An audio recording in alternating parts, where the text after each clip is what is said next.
The morning sun cast long shadows across the city park as Minji checked her phone one more time.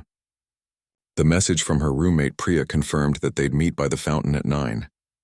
Today was important. The city council was voting on whether to allow a new factory that would dump waste into the river that ran through their neighborhood.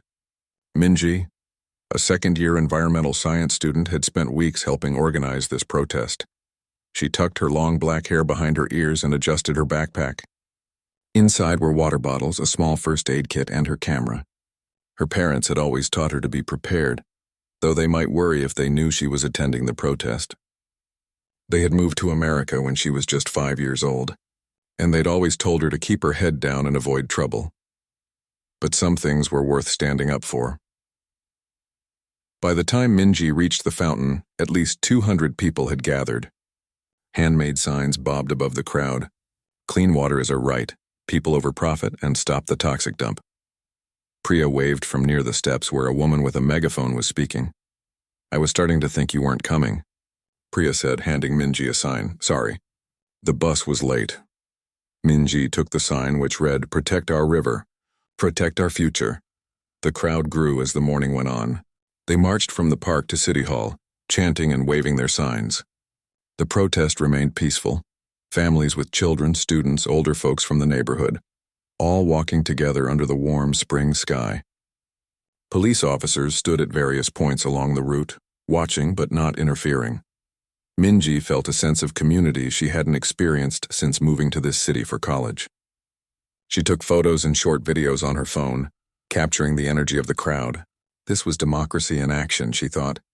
This was what her civics professor had talked about, people making their voices heard. Around noon, the crowd gathered on the steps of City Hall. The organizers took turns speaking about the importance of clean water and the dangers the factory would bring to their community. Minji stood near the front, still taking pictures. Everything was going exactly as planned. Then something changed. A group of counter-protesters arrived, about 30 people carrying signs supporting the factory and the jobs it promised to bring. The police presence suddenly doubled as officers moved to create a barrier between the two groups.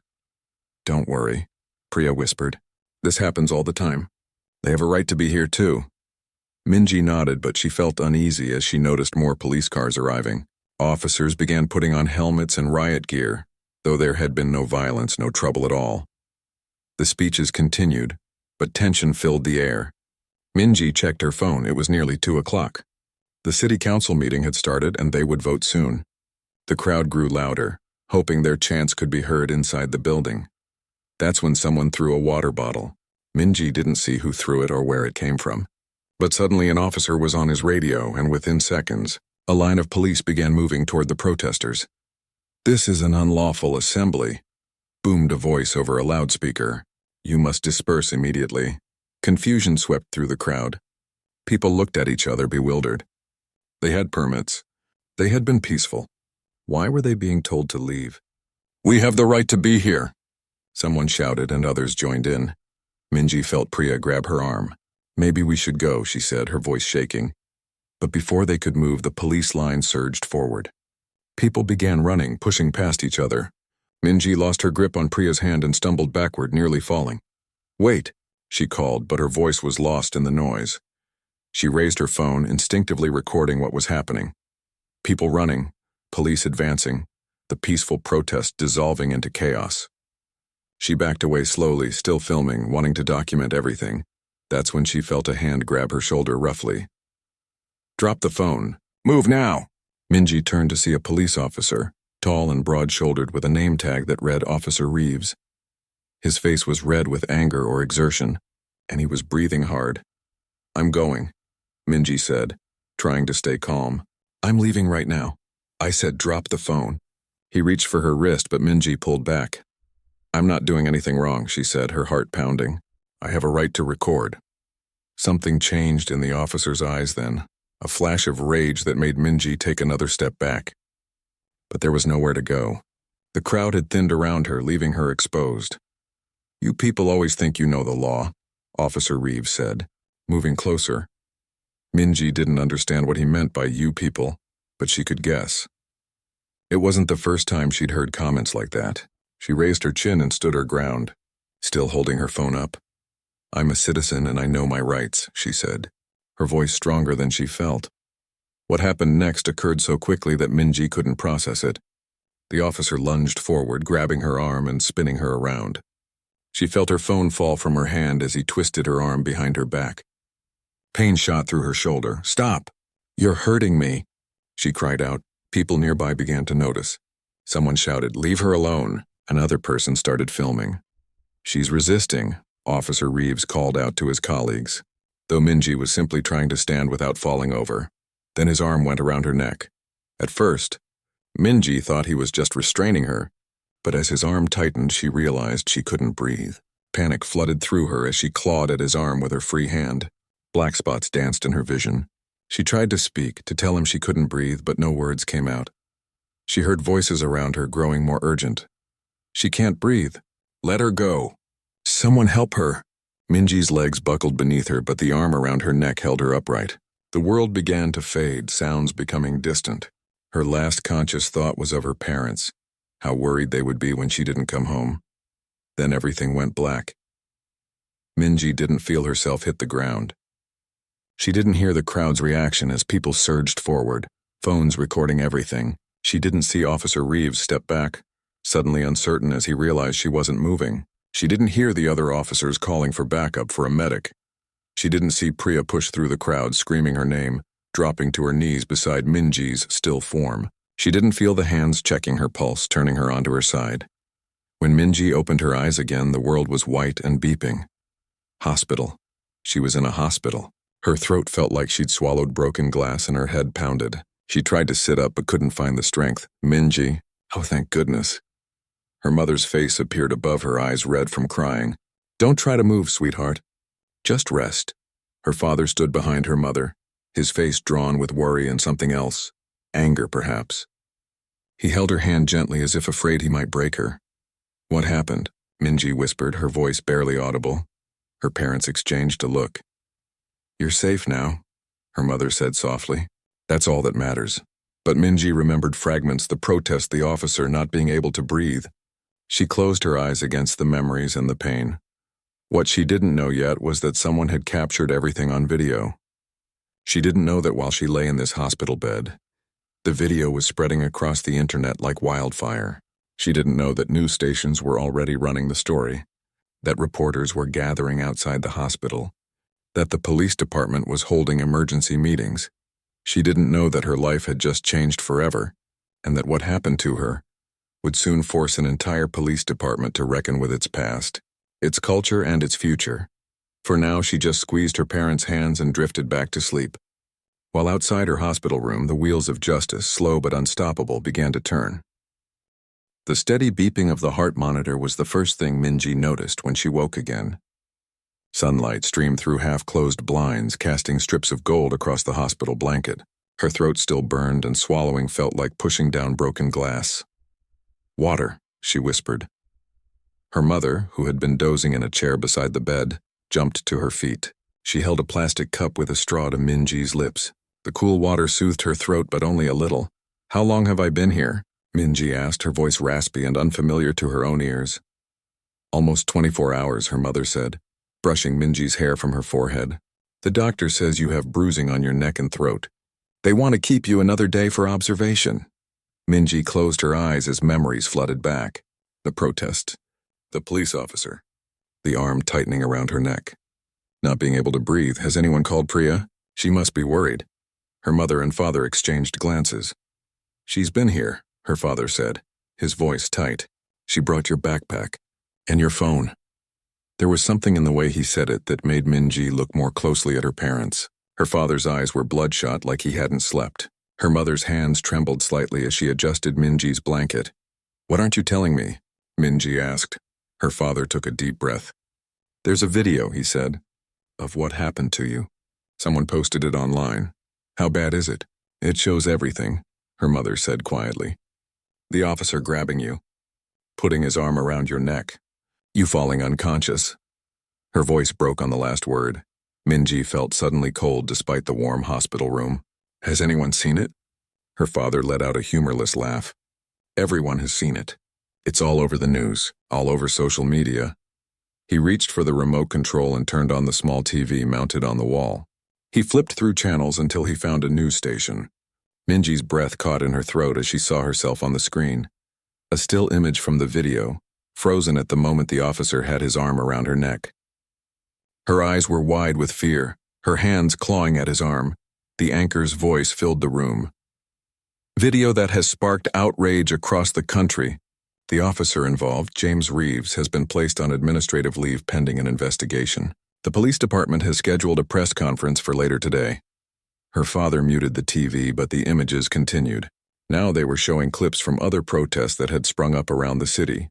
People carrying signs with her face on them, demanding justice. Minji couldn't find the words. Yesterday she had been a regular college student. Now her face was on national news. A knock on the door interrupted her thoughts. A nurse entered, followed by a doctor. "Good to see you awake," the doctor said, checking the monitors beside Minji's bed. "How's the pain on a scale of 1 to 10? 6, maybe?" Minji said. "My throat hurts the most." The doctor nodded, making notes on a tablet. "That's to be expected with the bruising. Your CT scan didn't show any fractures to your trachea, which is good news, but you'll likely have pain and difficulty swallowing for a week or 2. He looked up at Minji's parents. "There are some people outside who would like to speak with you. Police, reporters, and a woman who says she's a lawyer." Minji's father straightened. "We're not talking to the police without legal representation." "I told them as much," the doctor said. "Hospital policy is that no one gets in unless the patient agrees. So it's up to you." Minji looked at her parents. "The lawyer. I want to talk to the lawyer first." 20 minutes later, a woman in a crisp navy suit entered the room. She introduced herself as Helen Chen, a civil rights attorney who specialized in police misconduct cases. "I saw the video," Helen said, pulling a chair close to Minji's bed. "What happened to you was wrong and there need to be consequences." Minji's father nodded. "That's why we called you." Helen spent the next hour explaining their options: a civil lawsuit against the police department, working with the district attorney on criminal charges against Officer Reeves, speaking to the media or staying silent. "Whatever you decide," Helen said, looking directly at Minji. "My job is to protect your interests and fight for justice. But you should know that this case is already getting national attention. People are angry. They see what happened to you as part of a bigger pattern." Minji thought about this. Her parents had always taught her to avoid conflict, to keep her head down. But sitting in this hospital bed, her throat bruised from a police officer's arm, she knew she couldn't stay silent. "I want to fight," she said, her voice stronger than before. "Not just for me, but for anyone else this might happen to." Her parents didn't look surprised. Her father squeezed her hand and her mother wiped away a tear. "Then that's what we'll do," Helen said, opening her laptop. "Let's get started." The next few days passed in a blur. Minji was released from the hospital but found no peace at home. Reporters camped outside their apartment building. Her phone buzzed constantly with messages from friends, classmates, and strangers who had seen the video. Priya came to visit, bringing homework assignments and news from campus. "Professor Wu said to take all the time you need," she said, sitting cross-legged on Minji's bed. "And half the students are planning a walkout next week to protest what happened to you." "I never wanted to become a symbol," Minji said, scrolling through social media on her phone. The hashtag #OurJusticeForMinji was trending. People she had never met were sharing their own stories of police encounters gone wrong. "Nobody asks for this," Priya said, "but sometimes life puts you in a position where you can make a difference." Later that evening, Minji sat with her parents watching the local news. The police chief appeared on screen, his face grim as he addressed a room full of reporters. "The actions in the video do not reflect the values or training of our department," he said. "Officer Reeves has been placed on administrative leave while we conduct a thorough investigation." Minji's father scoffed. "Administrative leave? That means he's getting paid to sit at home while you're here with bruises on your neck." The press conference continued with reporters shouting questions. The police chief looked uncomfortable, especially when asked about Officer Reeves's record. "I cannot comment on personnel matters during an ongoing investigation," he repeated several times. But the reporters weren't backing down. One held up a folder. "We've obtained records showing that Officer Reeves has had 7 complaints of excessive force filed against him in the past 5 years. None resulted in disciplinary action. How do you explain that? The police chief's face reddened. Again, I cannot comment on Chief Williams. Another reporter cut in. Sources within the department tell us that Officer Reeves was passed over for promotion twice, due to concerns about his temperament. Why was he still on patrol duty? The chief ended the press conference abruptly, ignoring the shouted questions as he walked away from the podium. Minji turned to her parents. They knew he was dangerous and they did nothing. The next morning, Helen arrived with news. The district attorney is reviewing the case for potential criminal charges, she said. And I've filed notice of our intent to sue the department. Minji nodded, feeling a mix of relief and anxiety. What happens now? Now we prepare. The department will try to minimize what happened. Maybe claim you were resisting arrest or that Officer Reeves feared for his safety. We need to counter those narratives with facts. Minji thought of the video of herself standing with her phone, doing nothing threatening. The video shows the truth. Yes, and that's powerful, Helen agreed. But this is going to be a long fight. Are you ready for that? Minji looked at her parents who had taken time off work to be with her. She thought of her classmates planning a walkout, of strangers sharing the hashtag with her name. She thought of the bruises on her neck that would fade but the memories that wouldn't. I'm ready, she said. What Minji didn't. Yet know was how many others were standing with her. Community, leaders organizing rallies, former police officers speaking out about the culture that protected bad cops, city council members calling for reform. She didn't know that Officer Reeves was sitting in his living room, watching his career and reputation crumble, or that behind closed doors, the police chief and city officials were panicking about what other skeletons might come tumbling out of their closets. She didn't know that this was just the beginning of a reckoning that would change everything for her, for Officer Reeves, and for an entire system that had protected the powerful at the expense of the vulnerable for far too long. 2 weeks after the incident, Minji sat in Helen Chen's office, surrounded by stacks of papers. The bruises on her neck had faded from dark purple to a sickly yellow-green. Her voice was stronger now, though it still cracked when she spoke for too long. Are you sure you want to see this? Helen asked, holding a thick folder. It's not pleasant reading. Minji nodded. I need to know everything about him. Helen handed over Officer James Reeves's personnel file. Someone inside the police department had leaked it to a journalist, who had passed it along to Helen. The file contained performance reviews, incident reports, and civilian complaints going back 12 years. As Minji read, her stomach tightened. 7 formal complaints of excessive force. 4 more complaints about verbal abuse.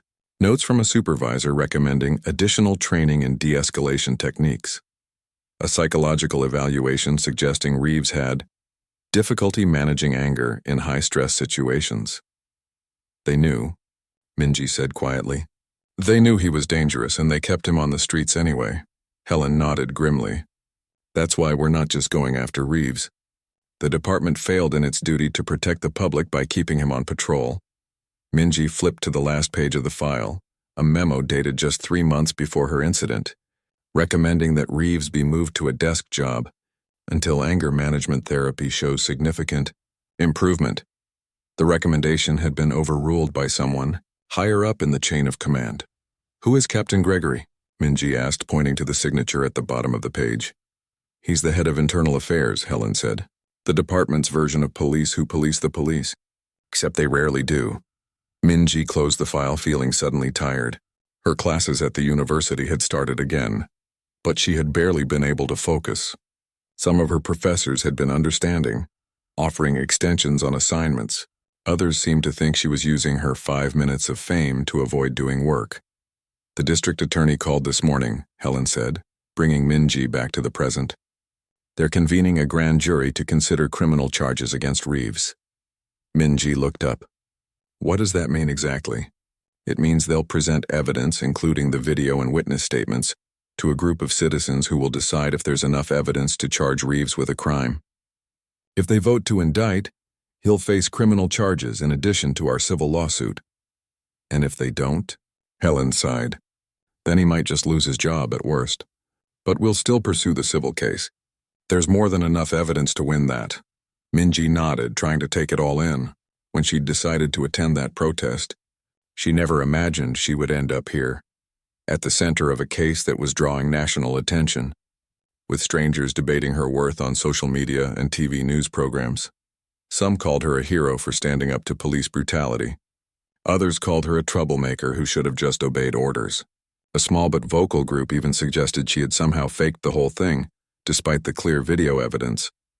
"There's something else," Helen said, interrupting Minji's thoughts. "The mayor has announced an independent review board to investigate the police department. They want you to testify." Minji felt a flutter of anxiety. "In public?"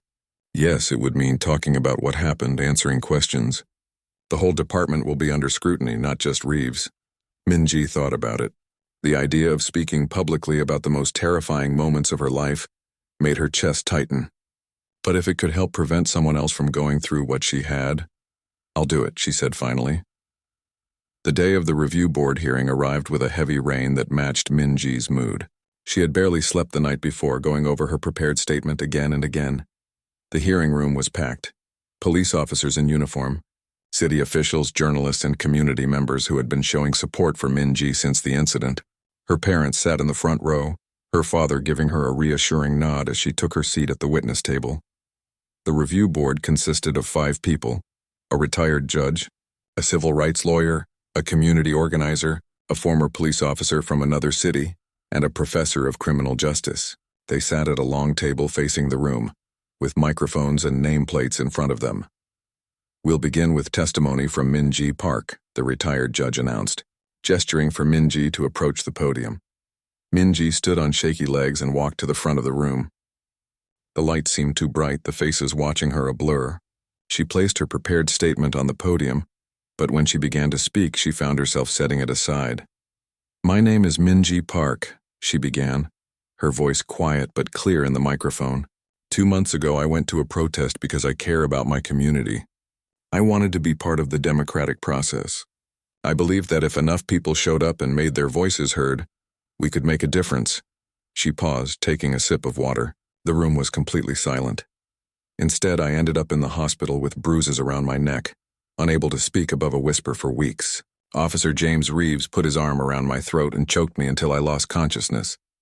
My only crime was trying to record what was happening on my phone, which is my legal right." Minji looked directly at the board members now. "But this isn't just about me or about Officer Reeves. This is about a system that kept him on the streets despite knowing he was dangerous. This is about a culture that teaches officers to see the people they're supposed to protect as enemies." She went on to describe what had happened that day, her voice gaining strength as she spoke. When she finished her prepared remarks, the board members began asking questions. They were respectful but thorough, asking her to clarify details about the incident. Then it was time for the police department's representatives to speak. The police chief went first, offering a formal apology to Minji but also defending his department's overall record. "We have thousands of interactions with the public every year," he said. "The vast majority are positive. What happened to Ms. Park was a tragic exception, not the rule." Captain Gregory from Internal Affairs spoke next, attempting to explain why Officer Reeves had remained on patrol despite the previous complaints. "Many of those complaints were deemed unfounded after investigation," he said, not meeting Minji's eyes. "And our department, like many across the country, is understaffed. We can't afford to take officers off patrol for minor infractions." A murmur of disbelief ran through the crowd. Helen, sitting next to Minji now, leaned over and whispered, "He just called what happened to you a minor infraction." The questioning from the board became more pointed. The civil rights lawyer on the panel held up a copy of Reeves's personnel file. "Captain Gregory, this psychological evaluation from 3 years ago specifically flags Officer Reeves as having anger management issues that could lead to excessive use of force." "Why wasn't this addressed?" Gregory shifted uncomfortably. "He was referred to counseling, which he attended twice and then stopped according to these records. Was there any follow-up?" I would have to check." The former police officer on the panel jumped in. "Chief Williams, your department has a use of force policy that specifically prohibits chokeholds except in life-threatening situations. Yet Officer Reeves used one on an unarmed young woman who posed no threat. How do you explain this disconnect between policy and practice?" The chief cleared his throat. "As I said, this was an isolated incident." "It wasn't," Minji interrupted, surprising herself with her boldness. The file shows 7 other excessive force complaints against Officer Reeves alone. How many other officers have similar records? How many other people have been hurt? The room erupted in applause and shouts of support. The judge called for order, but the damage to the police department's carefully crafted narrative was done. The hearing continued for hours, with testimony from other witnesses who had been at the protest, use of force experts, and even a few brave officers who spoke about problems within the department.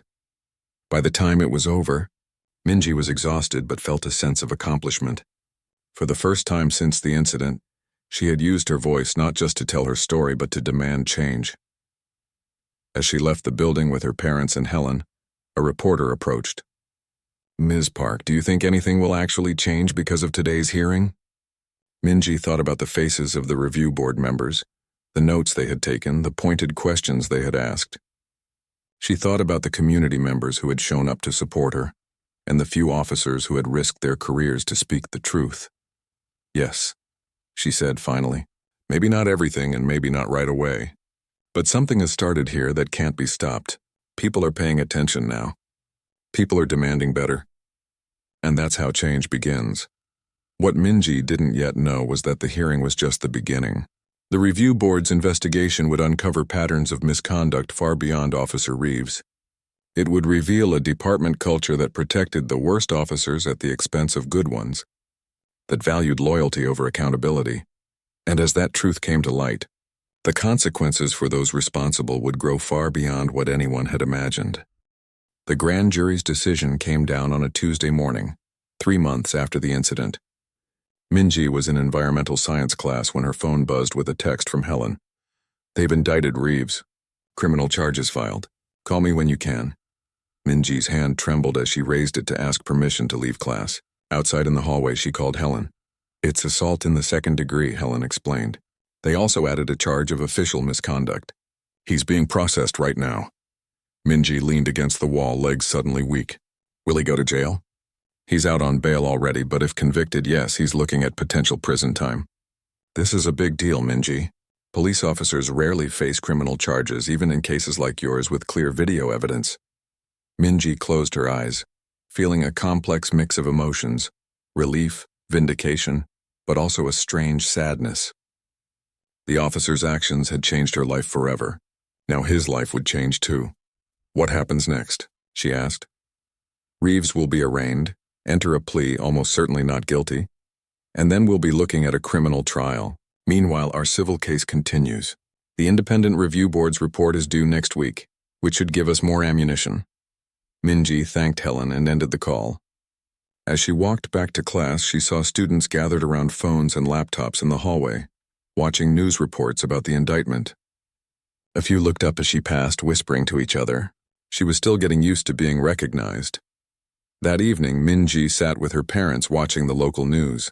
Officer Reeves's booking photo filled the screen, his face grim, eyes defiant. The reporter's voice explained the charges against him. Then the camera cut to Reeves's attorney on the courthouse steps.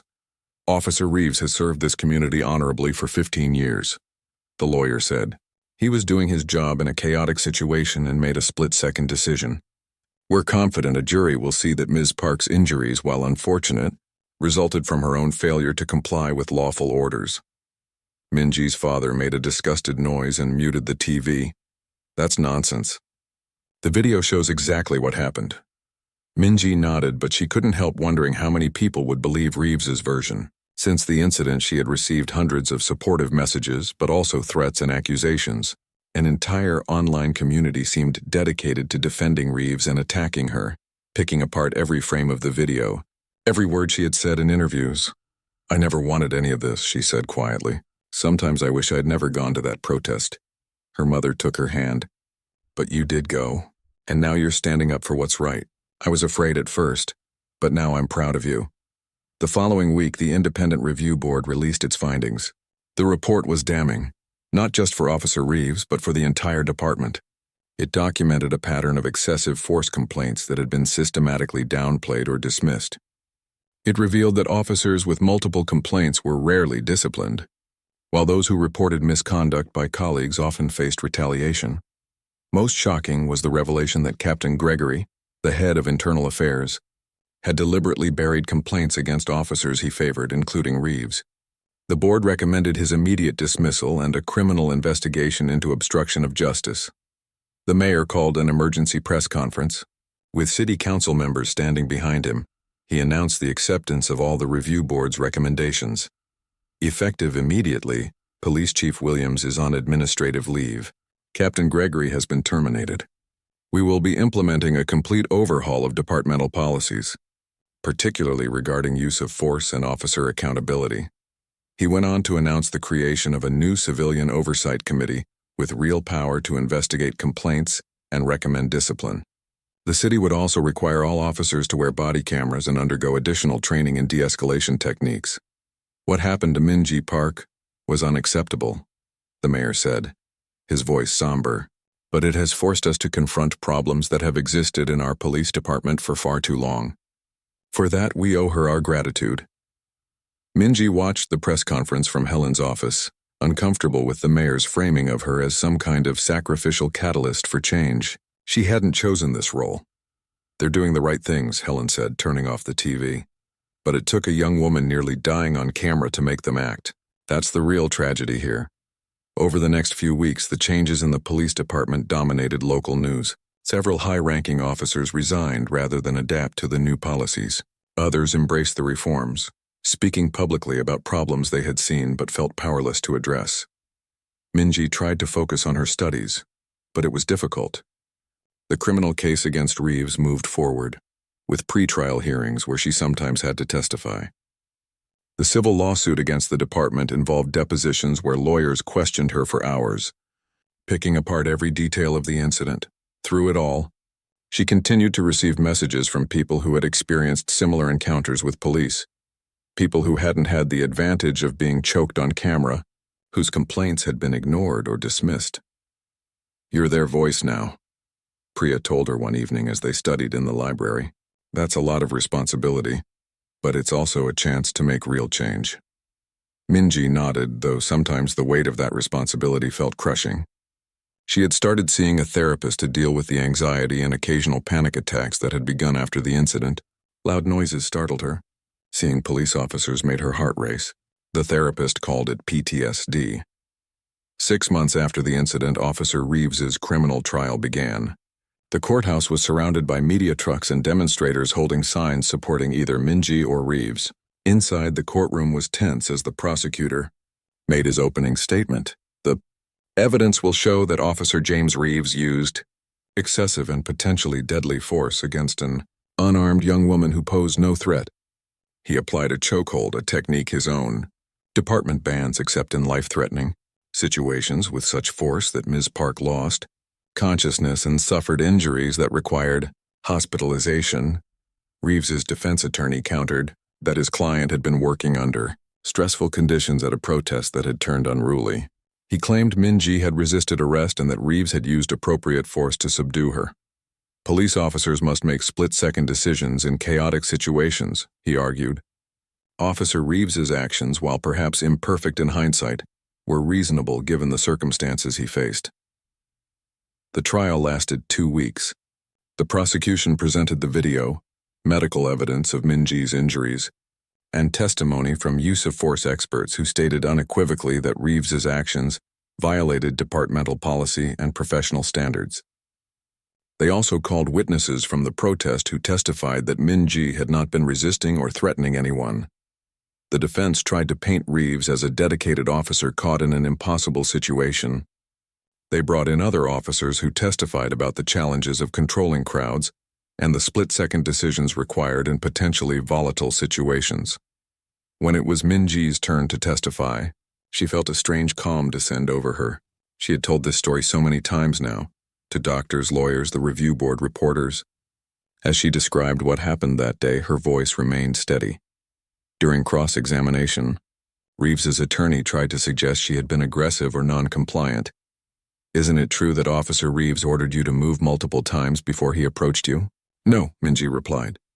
"He told me once to drop my phone and move. I said I was going, but I have a right to record police activity in public." "And didn't you pull away when he tried to escort you from the area?" I stepped back when he grabbed me roughly. That's a natural reaction. I never tried to fight him or run away. Throughout her testimony, Minji avoided looking at Reeves, who sat at the defense table in a suit instead of his uniform.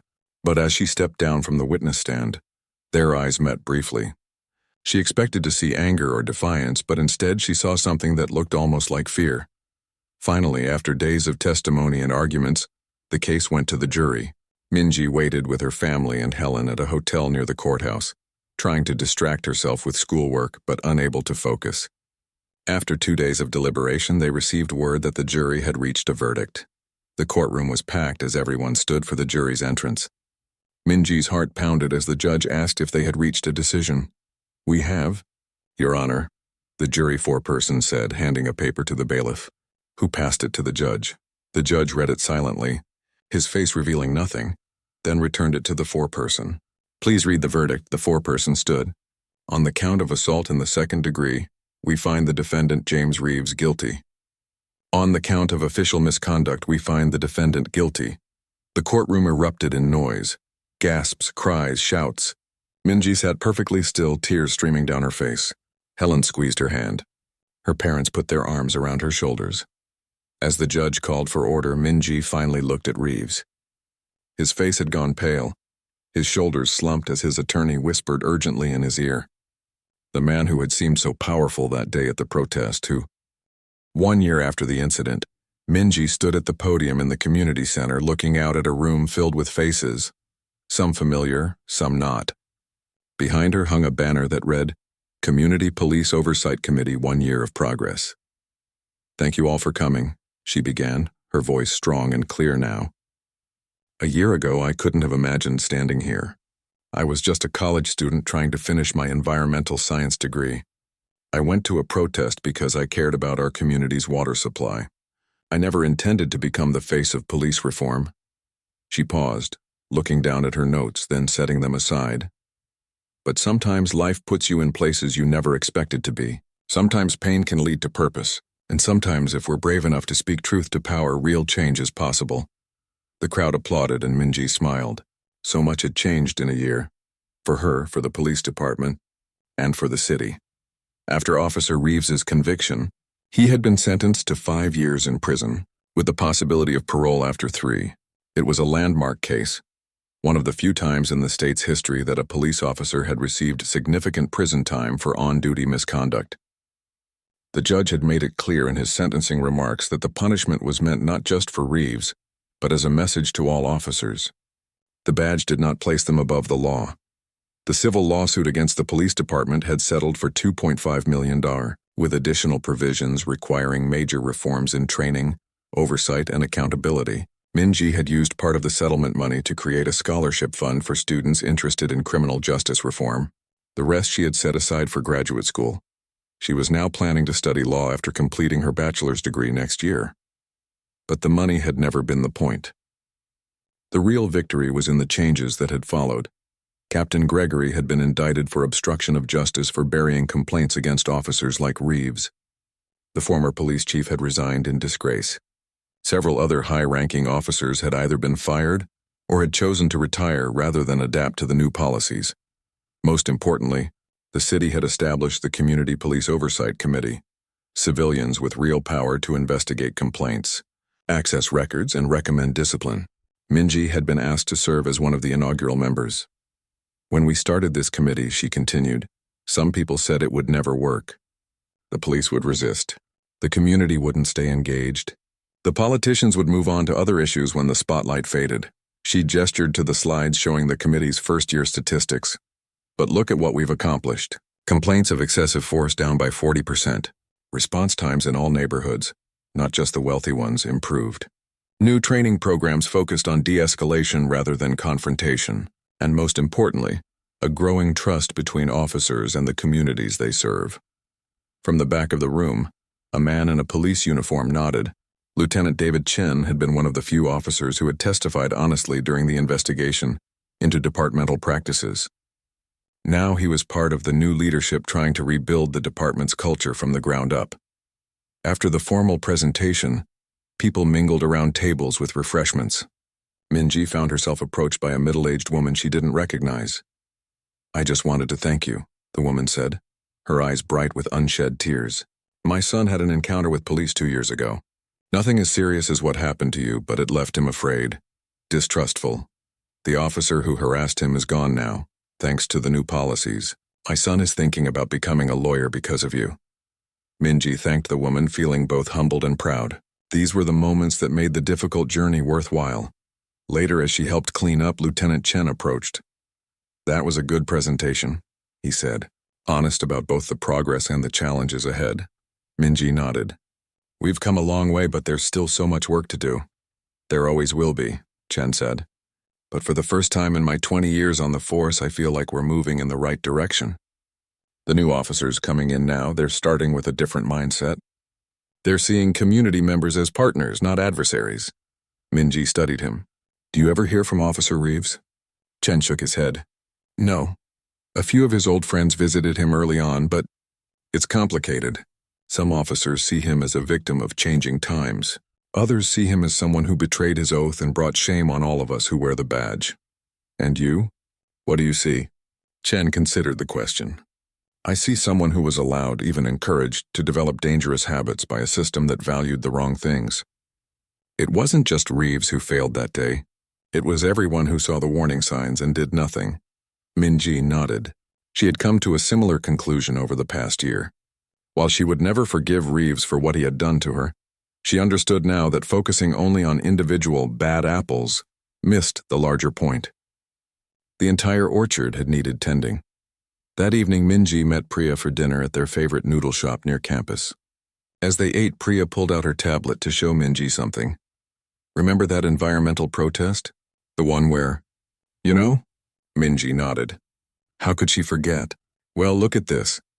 Priya turned the tablet to show a news article.